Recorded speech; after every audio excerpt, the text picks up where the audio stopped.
my man Mark Rosa. What's going on? We got to brand that name, man. Yeah, for sure. Yeah, that's a nickname that like kind of retired. Like it's only through high school, but I still acknowledge it. Some people still call me that. Yeah, we can definitely. You can't say retired when that's the brand. Mazuma boxing, you're right. But Mark Mazuma. All right, so Mark, Terence Crawford stopped David Avaneysan. Yeah. What's your thoughts on that? Well, I thought Bud was just. I thought he looked good. You know what I mean? I thought he started kind of slow, in my opinion, but I feel like he does that traditionally from other fights that I've seen. But he kept the jab pumping. He was active. He definitely active. Played some great body shots and landed a devastating right hook, man. And Avaneysan landed some stuff here and there, but I think that was all really because of how the way Bud approached it. I just felt like it really looked like you could just see the levels. You see what I'm saying? I feel like Bud. I don't know if carried is the right word, but he definitely was getting the rounds in. And he looked like he just did what he wanted to do. You see what I'm saying? He walked to him, kept the high guard tight, and was ripping shots and was able to catch him with a great shot. That was a highlight reel. Probably one of the best knockouts of his career, if not the best one. Yeah, he definitely put Avaneysan in the dirt. Thoughts about the gloves? Both gloves busted during the fight. That seemed like some freak shit. Have you ever seen anything like that?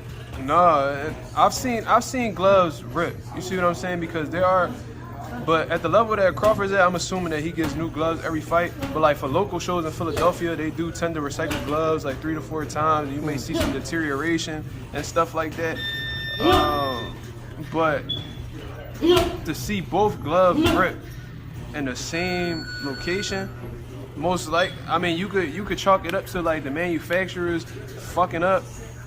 There's a lot of things that you could point at, but I'm not going to necessarily just jump out the window and call Bud a cheater because I don't see a history of him being one. I never really seen him do anything outrageous that'll put me in the mind frame like, yeah, he did that shit purposely or he had something to do with that.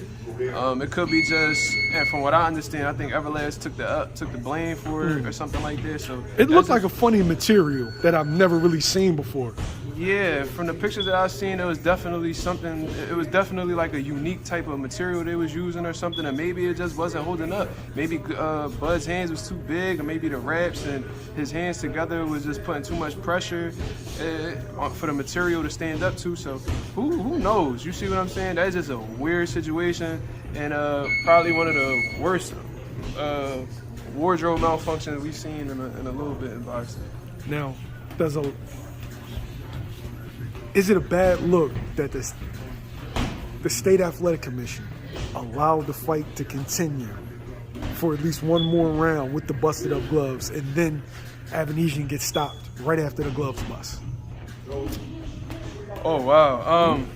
Yeah, that's definitely weird because I think if that would have happened in any other situation, I think if that would have happened in Philly, Greg Serb would have made them dudes take them gloves off and then put on some secondary gloves because you do have backup gloves in case shit like that happens. Yeah. You see what I'm saying? Like, I remember Floyd would have like 5 gloves stacked up on the table. He was like, I'm going to get these, and if these don't work out, then I'm going to get these, and if these don't work out, like he would have like a whole lineup. You see what I'm saying? And I'm not saying everybody got 5 backups like Floyd, but I'm saying like there are primary and there are secondary gloves. So I think they should have definitely took the time to unwrap the gloves, lace them off them, put some new ones, and then get right back to work. Granted, that might have took, that probably would have gave Avaneysan some time to chill. They would, and you know, but I think the right thing that should have been done was them taking those gloves off, putting those to the side, throwing them the fuck away first of all, putting on some new ones, and then resuming the fight.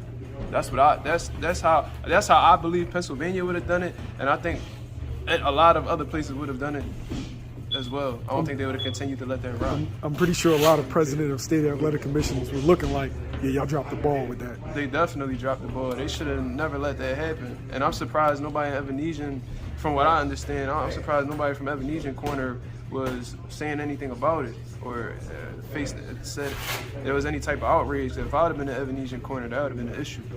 Now, Avaneysan said that they didn't allow him to put his fist in the glove. from what I've seen, like reports, I didn't hear it directly out of Avaneysan's mouth, so I'm not gonna quote him. But I did hear a couple reporters saying that Avaneysan had stated that he wasn't allowed to put his hand in the glove. That would have been another issue of mine, because there's no way me as a trainer, or even if I put myself in the perspective as a fighter, that it's gonna be all handy dandy. I put on my gloves, Crawford could look at my gloves and make sure everything cool, and then I'm not able to do the same. You see what I'm saying? That's the issue, and that's automatically gonna set off an alarm in my head, like what's really going on?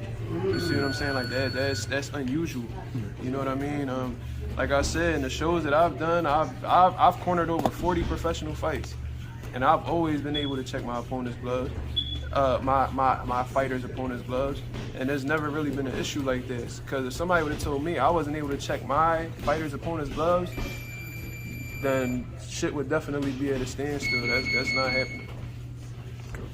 Yeah, the State Athletic Commission dropped the ball. I can't really put that on Bud and Bomac, but the State Athletic Commission. Yeah, I'm definitely not pointing fingers at them, but the Athletic Commission, they there for a reason. They supposed to, you know what I mean, rule with an iron fist and, you know what I mean, go by the rules. So they definitely took an L on that one, big time.